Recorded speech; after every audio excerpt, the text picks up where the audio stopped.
ముందుగా రాష్ట్ర ప్రజలందరికీ, ముఖ్యంగా రామచంద్రపురం నియోజకవర్గ ప్రజలందరికీ కూడా మహాశివరాత్రి శుభాకాంక్షలు. ముఖ్యంగా మహాశివరాత్రి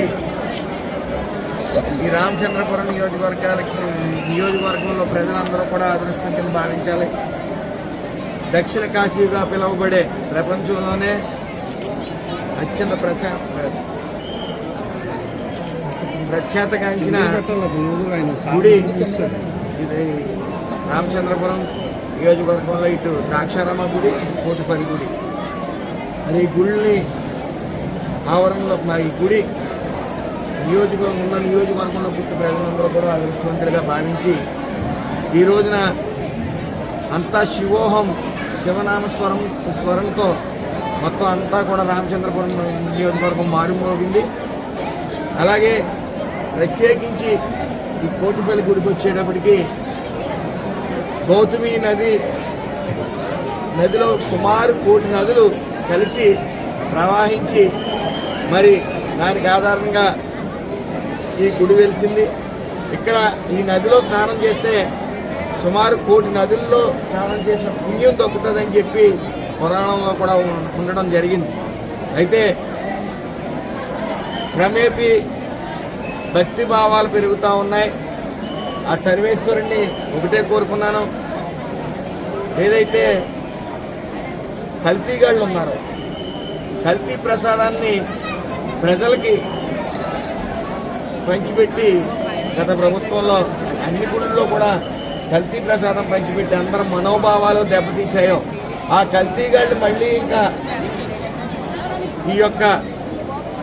మళ్ళీ అధికారంలో రాకూడదని, అలాగే ఆ సర్వేశ్వరుడు, ఆ వెంకటేశ్వర స్వామి, అలాగే శివుడు కూడా అంటే శ్రీశైలం ప్రసాదంలో కూడా కల్తీ కలిసిందని చెప్పారు. కాబట్టి ఆ కల్తీగాళ్ళు ఎవరో కూడా మళ్ళీ అధికారంలోకి రాకూడదని, అలాగే ఈ యొక్క ఆంధ్ర రాష్ట్రాన్ని సువర్ణాంధ్ర రాష్ట్రంగా తీర్చిదిద్దేందుకు 24/7 చంద్రబాబు నాయుడు గారు, పవన్ కళ్యాణ్ గారు, లోకేష్ గారు శ్రమిస్తూ ఉన్నారు. వాళ్ళకి ఆరోగ్యాలు ఇవ్వాలని మనస్ఫూర్తిగా కోరుకుంటూ, ఏదైతే భక్తిభావం కూడా లేని వాళ్ళు అధికారం చెలాయిస్తే అధికారంలోకి వస్తే ఏం జరుగుతుంది అనేది గత 5 ఏళ్ళు చూసాం.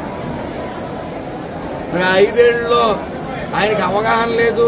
ఆయన కనీసం జగన్ రెడ్డి గారు యేసు ప్రభువులను కొలుస్తారో లేదో పూర్తిగా నాకు తెలియదు. ఎందుకంటే ఆయనకు అవగాహన లేదు. పండగ అంటే ఇంటి వెనకాల సెట్టింగ్ వేసుకుని ఒక దండం పెట్టుకోవడం అని భావిస్తూ ఉంటాడు ఆయన. అదేవిధంగా మనం చెప్తా ఉన్నాడు ప్రెస్ ముందుకు వచ్చి, ఆవు నాన్ వెజ్ తిన్నది, దాని ఆధారంగా నెయ్యి కల్తీ అయిందని చెప్పి మాట్లాడుతూ ఉన్నాడు. ఆయన చూస్తే జాలేస్తూ ఉంది. మేము మా హిందువులందరూ కూడా బాధపడతా ఉన్నాం. ఆయనకి హిందుత్వం గురించి తెలియదు. కనీసం ప్రసాదం నాణ్యత లేదని కూడా సుబ్బారెడ్డి గారు ఒప్పుకున్నా సరే ఆయన ఇంకా వితండవాదన వాదిస్తూ ఆ సర్వేశ్వరుడు, ఆ వెంకటేశ్వర స్వామి చూసుకుంటారు. అలాగే మరొకసారి అందరికీ మహాశివరాత్రి శుభాకాంక్షలు.